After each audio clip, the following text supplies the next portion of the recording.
I want to try to capture the compositional process. I've got the very beginnings of an idea. It's just a seed, but there's some harmonic, melodic, and rhythmic material. I want to develop these ideas into a full sketch that has a couple different sections. Let's get into it. There's a couple interesting things going on in this idea. The first part of it is this sustained C sharp. Underneath that note, there's a few different things happening. For the first few bars, there's C sharp on top, and then B in the lowest voice. That creates a ninth. And then that lowest note goes down to B flat or A sharp. And now that's just a minor third, but the third is up an octave, so. And then it just keeps going down to A, and now that's a major third between A and C sharp, but the A is down an octave. And then to A flat, which is a perfect fourth. With the B, I'm playing that as a B major 9 chord. And then it goes to A flat when the lowest voice goes to B flat. And then that A flat goes down to F sharp, which makes this now, if we move this A sharp / B flat up an octave, that's just a F sharp major chord. So this is kind of just B major to F sharp major. But this F sharp major chord is in first inversion because the third is the lowest note.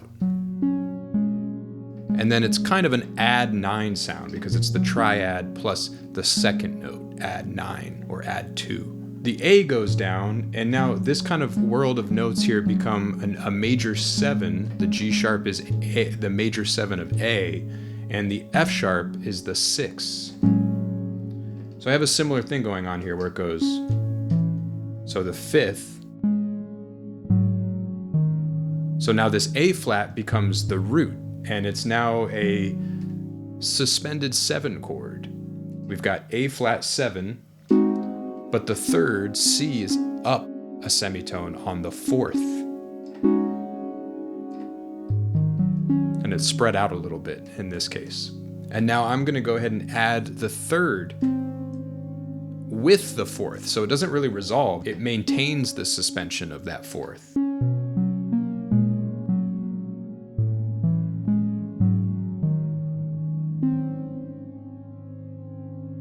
And that's the end of the first idea. Then the C sharp keeps ringing. This C goes down to B, and this A flat goes down to G, but I'm playing it up here. So now this is some kind of G major chord. There's G major triad, but if we swap the D for C sharp, now we get kind of just a G major third with a Lydian fourth, the sharp fourth. It's an interesting sound. I'm just now lowering this major third to, and now we get F sharp in root position, keeping the C sharp on top, and now lowering this F sharp major third to F and A. So now that's a F major with a sharp 5. This is an augmented sound. So I let it rest there for a minute and then raised this sharp 5, the C sharp, to the 7th, the dominant 7th, E flat. So, and then let it come back. And when it does, this F and A goes down to E major. So far, all of these are just going down chromatically, one semitone at a time. So we get,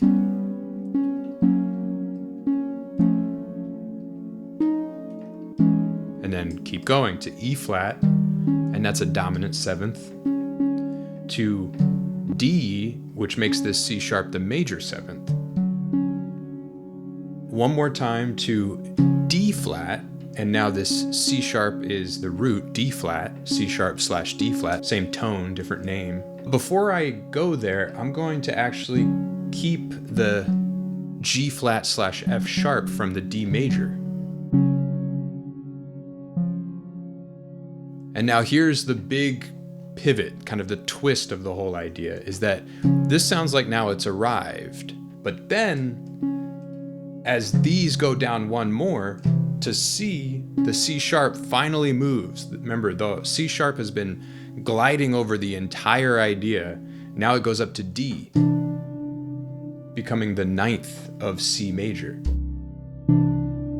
While it's here, now this middle voice, the E, will rise up through the Lydian mode, where then it can come back to B where it all started.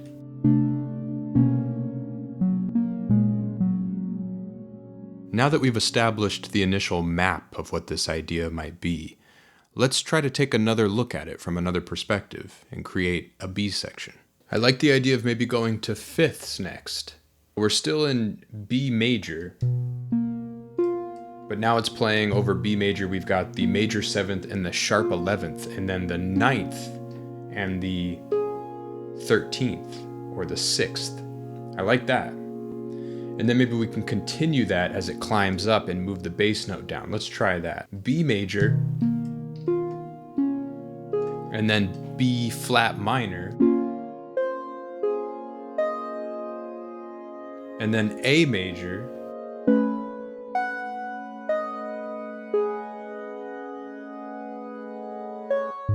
and then A flat minor to E minor. I like this. This is interesting. Which E minor is kind of a substitute for where it went before, which was G major. I like this melody too.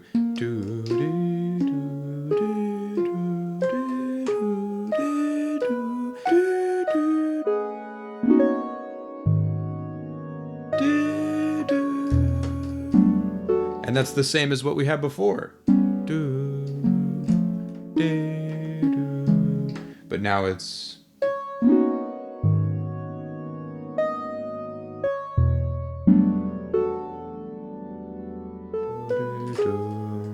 Maybe we could go there.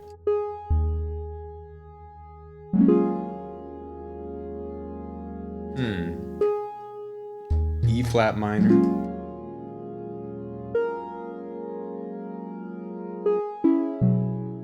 I like it rising up through the C, which is where the phrase ended in the first part of the idea.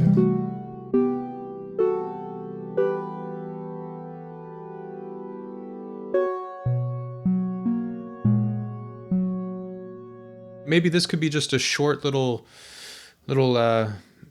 piano piece in a way. An A, B, C kind of idea. Yeah. Okay, so the A is this.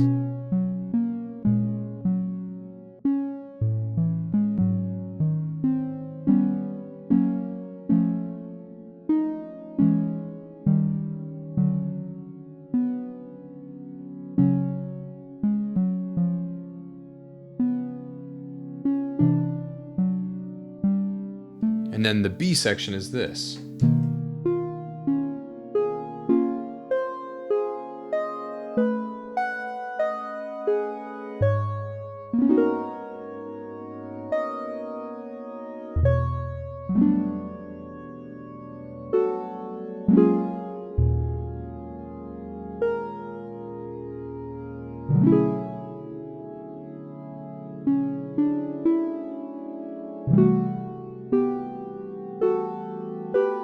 And now we're back to a reimagining of the A section, we'll call it C, where now we're going to have the same idea, except let's have more than the C sharp on top. So the way these voices are wanting to move, maybe we'll have F sharp and C sharp, so...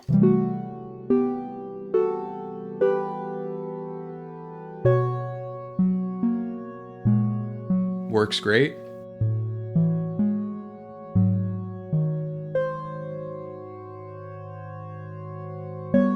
Still works.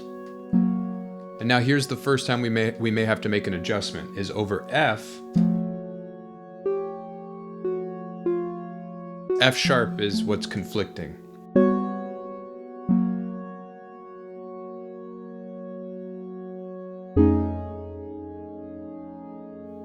Too much of a character shift too quickly. I like that. That works. Because it gets the point across, but it's not all of a sudden full jazz mode. So, and it's still a fifth, so maybe we'll borrow the fifth idea from the B section.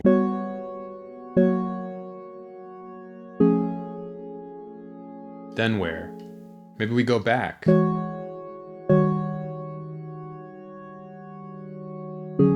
Yeah, I like that. So 2 of the chords get this 5th, and then the last one gets this one.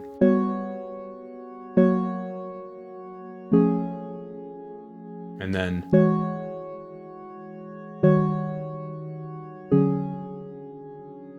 should it end on D flat? I think it should, because that's what we've been avoiding. It always went to C. I like it going down once we get to this D major of it, then borrowing from that sequence that we had in the B section.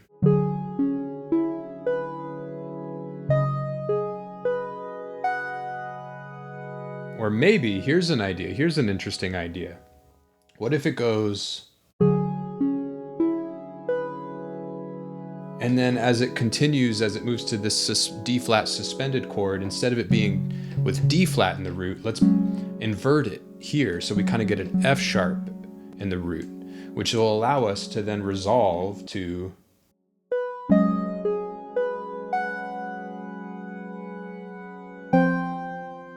a kind of F sound. Then we can fall by fifths in terms of the root movement from F to B flat to E flat to A flat, down a fifth to G to D flat. And then that's where the song can end.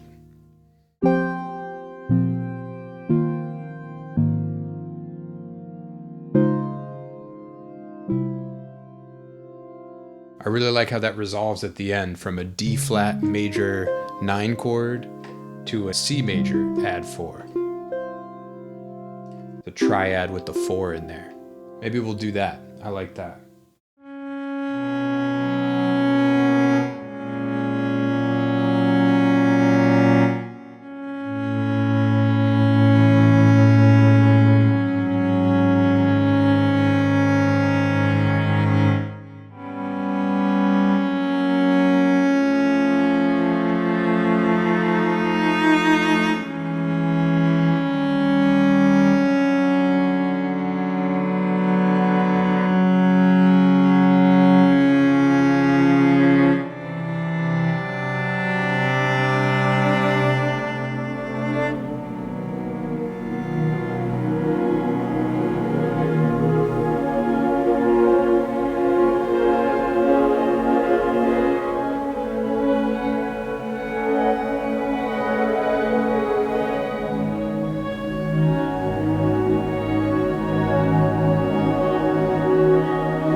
If you'd like to learn more about these ideas and techniques, I offer one-on-one lessons over Zoom. You'll find the links below.